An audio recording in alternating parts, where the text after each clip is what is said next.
The city that never sleeps is taking a nap. I went to a handful of NYC landmarks to capture footage of what the streets here look like right now. It's bizarre, to say the least. I wore a face mask and kept at least 6 feet away from other humans. Social or physical distancing and quarantining are a must to stop the virus from continuing to spread. In order to properly demonstrate the stark difference of what the city looks like now and what it normally looks like, I'm using Google Maps to help paint this picture. Let's start with the Oculus. It's an indoor shopping mall located downtown with this incredible skeletal architecture and is usually packed with humans. Getting a shot like this is super rare, and it was breathtaking to see it like this. It was also really quiet in there.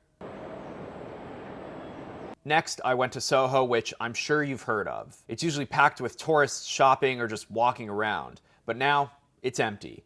Gates are down, and Louis Vuitton went as far as boarding up its windows. I did see some people practicing safe socially distancing, which was encouraging to see. I think a majority of the people that I saw walking around were all wearing masks, except for these construction workers. Next, I stood on Broadway, one of the busiest streets on the island. It was desolate. There was very minimal traffic. It's really weird seeing it like this. And this is a street that I normally ride on every single day. I then rode up 6th Avenue to check out Washington Square Park, and on my way, I saw something pretty incredible. 2 Bugattis parked a safe distance from each other. I've never seen one in person, let alone 2. The cops were just as interested as I was. Washington Square Park wasn't completely empty, but for a warm and sunny afternoon, you can consider this a rare sight. As you can see, everyone kept their distance from each other. Next, I went to Tompkins Square Park. This spot is usually packed with skaters, no matter what time of day or time of year. Never thought I'd see it like this. As I was riding to my next destination, I saw a socially distant line formed around the block of people waiting to go into the Trader Joe's on 14th Street in Alphabet City. People are still going grocery shopping because they're allowed to. My last stop was Times Square, and on the way I noticed a table of masks for sale. Usually people are selling sunglasses or hats or umbrellas, but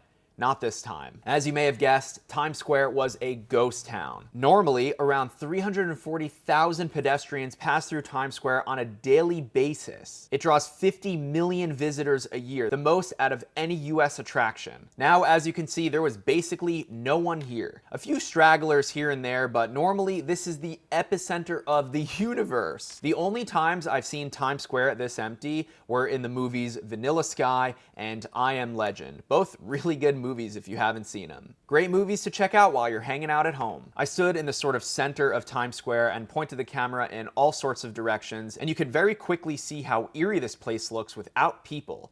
It is uncanny. One thing that really stuck out to me was this saxophonist basically playing for just me. I tipped him a few bucks and we exchanged some words. He was really nice.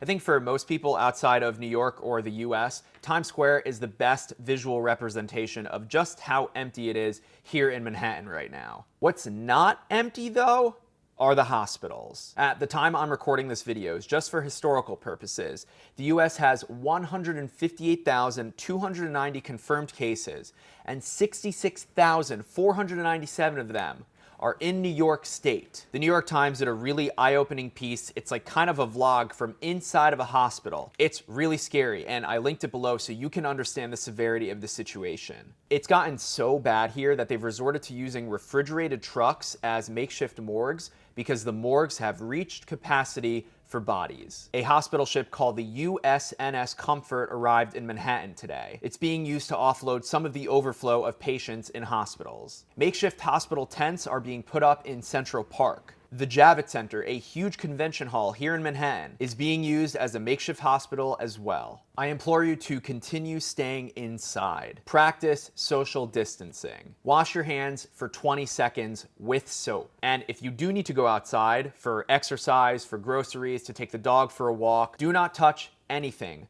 Wear a mask, wear gloves, And again, wash your hands. And try not to touch your face. That's it. Just a little update from me here in New York City, which sadly has become the epicenter of the virus in the United States. I'm doing okay. Thank you all for asking. Let me know where you're watching from and what it's like in your city. I'd love to hear from you in the comments. Thank you for watching. Stay safe, stay healthy, and wash those hands.